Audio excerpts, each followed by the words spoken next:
Nah, gelombang itu bisa dibagi berdasarkan media rambatannya. Media rambatan tuh apa sih? Maksudnya seperti ini ya. Nah, gelombang itu tuh suatu getaran yang merambat. Ya, kita sudah belajar getaran. Jadi gelombang itu adalah getaran yang merambat. Dan ketika merambat, dia akan memindahkan yang namanya energi. Tapi medianya tidak merambat. Media itu apa sih? Media itu medium atau tempat perambatannya. Dia bisa merambat di mana? Nah, itu namanya media rambatan. Ada dua jenis nih, ada gelombang mekanik. Nah, kalau gelombang mekanik itu dia memerlukan medium, ya. Dia memerlukan medium atau zat atau tempat untuk merambat. Contohnya gelombang tali, tentunya harus ada talinya ya, kalau nggak bisa merambat. Gelombang bunyi butuh yang namanya udara, paling tidak, atau benda padat untuk bisa merambat. Gelombang air tentunya butuh air untuk merambat. Tapi ada juga gelombang elektromagnetik, yaitu gelombang yang tidak membutuhkan medium untuk merambat. Jadi dia mau ada benda atau mau tidak ada benda, dia tetap bisa merambat. Contohnya adalah gelombang cahaya, gelombang radio, dan juga sinar X gitu ya. Ini adalah contoh-contohnya. Kalau gelombang tali tentu butuh tali untuk merambat, makanya disebut gelombang mekanik. Kalau air butuh air. Nah, tapi kalau di sebelah kanan ini kita punya gambar sinar matahari. Dari matahari yang jauh melewati luar angkasa yang hampir hampa, hampir tidak ada zat gitu ya. Dia bisa merambat sampai ke bumi, memberikan kehidupan buat bumi. Dia merambat tanpa medium ya, dia gelombang elektromagnetik. Nah, kemudian gelombang juga bisa dibagi berdasarkan bentuknya gitu ya. Jadi ada dua bentuk gelombang yang akan kita pelajari. Nanti di soal-soal juga, soal-soal hitungan biasanya dua bentuk gelombang ini yang selalu kita hitung gitu ya. Di tingkat lebih lanjut sebenarnya bisa digabungkan, cuma pada saat ini kita hanya belajar dua bentuk ini. Yang pertama adalah gelombang transversal ya, T, transversal. Nah, kalau kita lihat gelombang transversal itu apa sih yang membedakan gelombang berdasarkan bentuknya? Itu ternyata adalah arah getar dan arah rambat. Maksudnya apa Kak? Contoh nih ya, kalau arah getar misalkan dia bergetar atas bawah, tapi dia merambatnya ke kiri ke kanan. Nah, gelombang transversal itu seperti pada gambar nih, contohnya di bawah ya. Dia bergetarnya atas bawah, tapi dia merambatnya ke kiri ke kanan gitu ya. Atau arah getar dan arah rambatnya T, tegak lurus. Jadi cara mengingatnya transversal, arah rambat, tegak lurus, arah gerak, arah getar gitu ya. Nah, dia akan terdiri dari bukit yang menonjol ke atas dan lembah yang ke bawah gitu ya.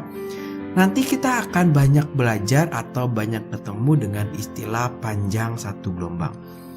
Panjang satu gelombang itu didefinisikan pada gelombang transversal ya sebagai jarak antar puncak dua bukit ya, atau jarak dua lembah boleh, atau terdiri satu bukit satu lembah boleh gitu ya. Panjang gelombang nanti kita akan ketemu dengan simbol yang namanya lambda. Nah ya, cara bikinnya biasanya kakak nulisnya bikin koma kecil kemudian dikasih kaki ke kanannya ya. Nah, kita coba lihat ya, kalau kita punya gelombang ini, satu panjang gelombang, satu gelombang itu maksudnya apa sih gitu ya. Dia bisa dari puncak ke puncak. Nah, ini disebut satu gelombang.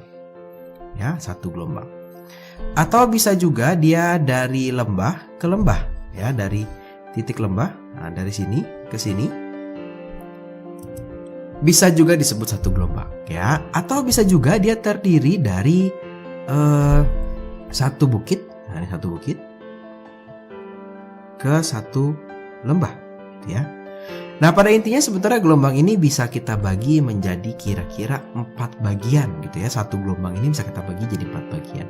Kalau kita start di sini, nah dia punya titik puncak di sini ya, kemudian akan kembali melewati titik setimbangnya ke simpangan paling jauh di bawah, baru ke sini ya. Nah, ini biasanya kita melihat dia 1 bagian, 2 bagian, 3 bagian, 4 bagian. Kalau kita melihat yang kuning, dia juga sama nih, terdiri dari 4 bagian ya. 1, 2, 3, sampai ke sini nih. 4 ya. Ini diingat-ingat nih, nanti akan sangat berguna, sangat kepakai di soal-soal perhitungan. Yang hijau juga sama. Dari sini ke sini ini 1 bagian ya. Kemudian dia punya 1 bagian. Nah, dari sini ke sini bagian ketiga dan bagian keempat. Nah, ini semuanya disebut satu gelombang ya. Jadi satu gelombang di gelombang transversal bisa yang biru, bisa yang orange, bisa yang hijau ini ya. Nah, besaran lain yang biasanya bisa dihitung atau diamati itu adalah amplitudo. Nah, apa sih amplitudo? Amplitudo sudah kita pelajari, dia adalah simpangan terjauh atau simpangan maksimum. Jadi kalau kita punya titik seimbang di sini, maka terjauhnya kemana? Ya terjauhnya pasti ke sini, gitu ya. Nah ini misalkan dari A ke B, ya ini disebut dengan amplitudo. Ya, jadi ini adalah gelombang transversal. Yang kedua itu adalah gelombang longitudinal. Ya. Nah, gelombang longitudinal itu memiliki arah getar dan arah rambat yang sejajar.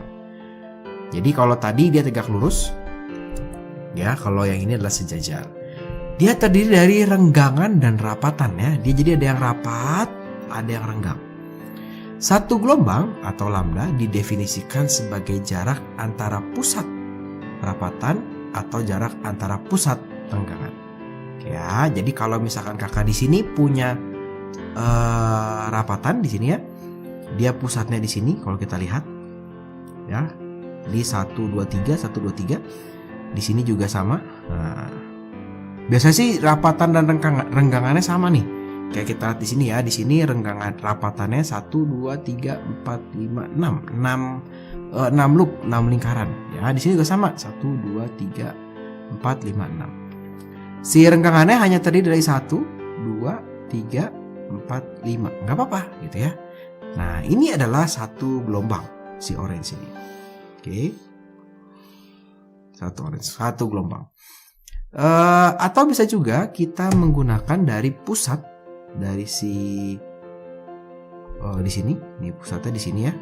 Pusat dari si renggangan ke pusat dari renggangan lagi. Nah, ini yang hijau. Nah, yang hijau ini juga bisa disebut satu gelombang ya, satu lambda. Nanti ini akan kepake banget nih, jadi diingat-ingat ya. Nah, biasanya sih dari pusat ke pusat ya, walaupun ada kadang-kadang soal-soal tertentu, sebetulnya gelombang si longitudinal ini selain jarak antar pusat, boleh juga didefinisikan satu gelombangnya ya, terdiri dari satu rapatan dan satu renggangan. Nah, jadi bisa saja sebetulnya definisi panjang gelombangnya itu jadi begini. Ini kalau kita lihat nih ada renggangan, itu startnya dari sini, dari si biru ini. Rapatan startnya dari sini, berakhir di sini, gitu ya. Nah, ini bisa disebut sebagai satu gelombang. Ya, tapi biasanya sih kita pakainya dari pusat ke pusat. Ada soal-soal tertentu yang nanti mainnya satu rapatan, satu renggangan. Sama saja nanti ya. Nah, itu adalah bentuk gelombang berdasarkan jenis gelombang berdasarkan bentuknya.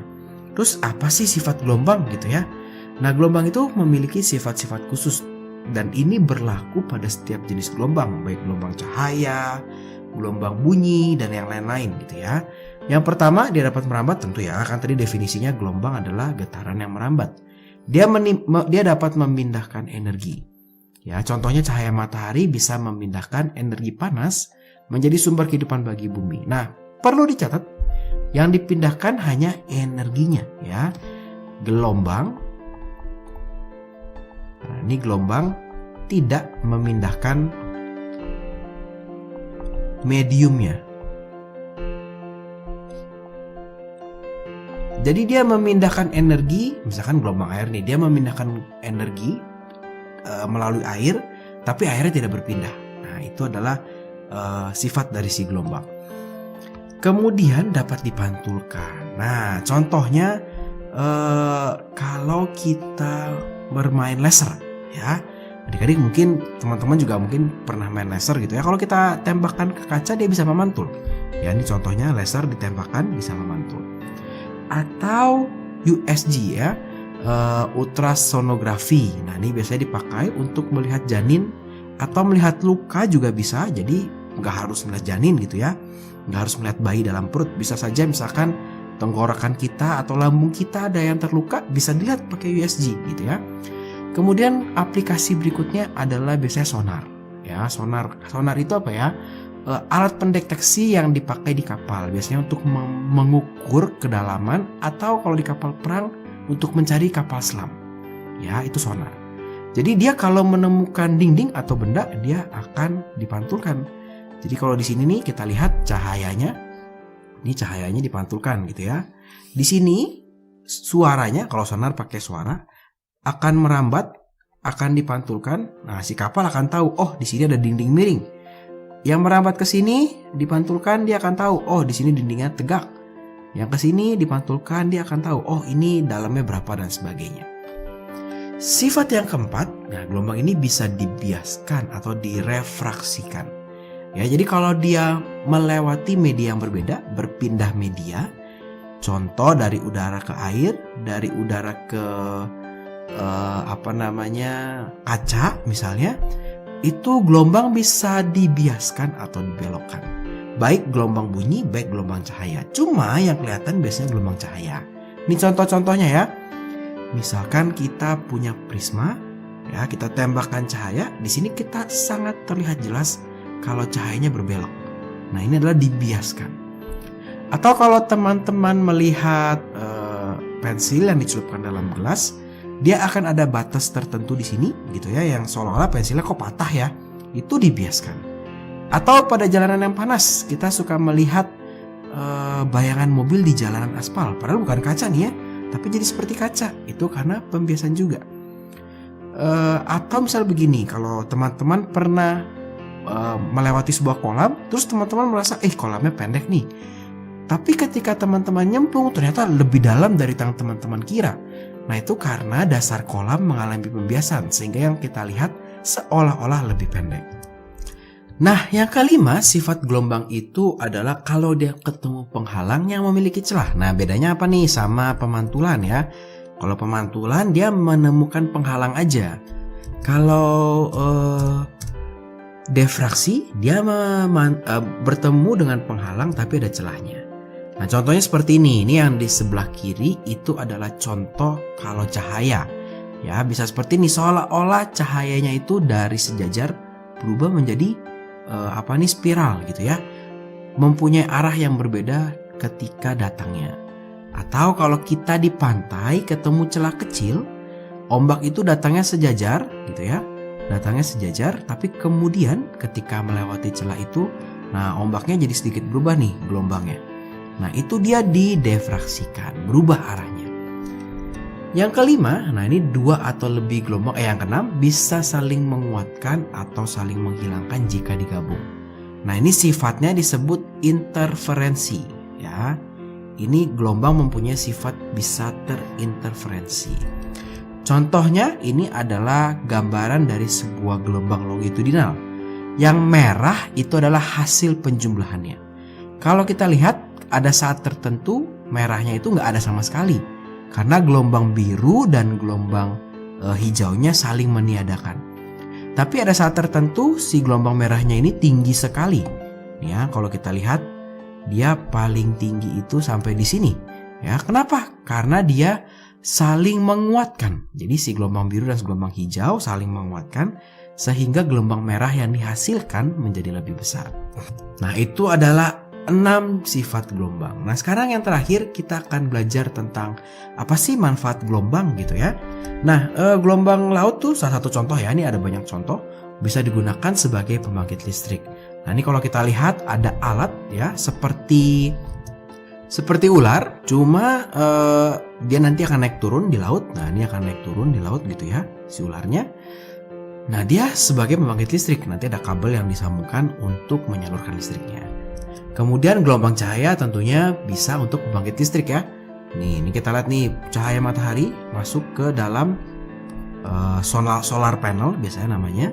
Kemudian akan memanaskan cairannya akan menimbulkan listrik gitu.